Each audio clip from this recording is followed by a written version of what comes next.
এবার আটক হয়েছেন আলাদিনের চেরাগ পেয়ে আঙুল ফুলে কলাগাছ হওয়া আওয়ামী লীগের প্রেসিডিয়াম সদস্য এবং সাবেক মন্ত্রী শাহজাহান খান।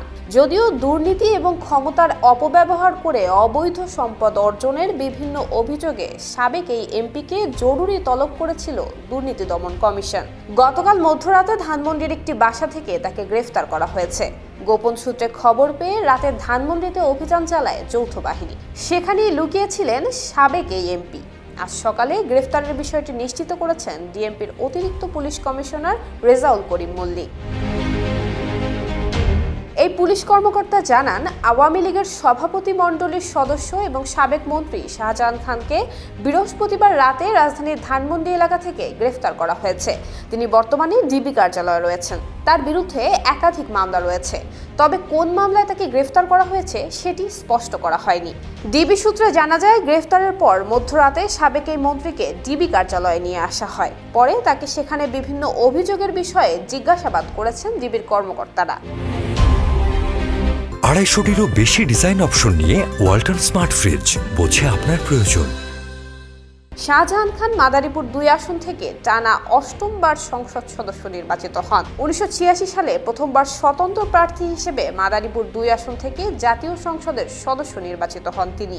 একই আসন থেকে পরে বাংলাদেশ আওয়ামী লীগের মনোনয়নে 1991, 1996, 2001, 2008, 2014, 2018 এবং সর্বশেষ 2024 সালে নির্বাচনে সংসদ সদস্য নির্বাচিত হন। গত 15 বছরে শাহজাহান খান এবং তার স্ত্রীর সম্পদ উল্লেখযোগ্য হারে বেড়েছে। শাহজাহান খানের আয়ও বেড়েছে। 2008 থেকে 2023 সালে মনোনয়নপত্রের সঙ্গে শাহজাহান খানের দাখিল করা হলফনামা বিশ্লেষণ করে এই তথ্য পাওয়া যায়। 2008 সালে শাহজাহান খানের বার্ষিক আয় ছিল 6,85,000 টাকা। এরপর 2023 সালে তিনি আয় দেখিয়েছেন 2,21 লাখ টাকা, অর্থাৎ তার আয় বেড়েছে প্রায় 32 গুণ। স্বাধীনতার আগে 1975 সালে এবং 2006 সালে শাহজাহান খানের বিরুদ্ধে 3টি মামলা হয়েছিল। এর মধ্যে 2006 সালের মামলাটিতে চূড়ান্ত প্রতিবেদন দেয় পুলিশ। বাকি 2 মামলার একটিতে 5 বছর, অন্যটিতে 6 মাসের কারাদণ্ডের সাজার কথা হলফনামায় উল্লেখ করেছেন শাহজাহান খান। 2009 সাল থেকে শাহজাহান খানকে নৌপরিবহন মন্ত্রীর দায়িত্ব দেয় আওয়ামী লীগ সরকার। নৌপরিবহন মন্ত্রী থাকাকালীন তার বিরুদ্ধে নানান দুর্নীতি এবং অনিয়মের অভিযোগ ওঠে। এছাড়া বাংলাদেশ আওয়ামী লীগের প্রেসিডিয়াম সদস্য এবং বাংলাদেশ শ্রমিক ফেডারেশনের কার্যকরী সভাপতির ভূমিকায়ও রয়েছেন সাবেক এই মন্ত্রী।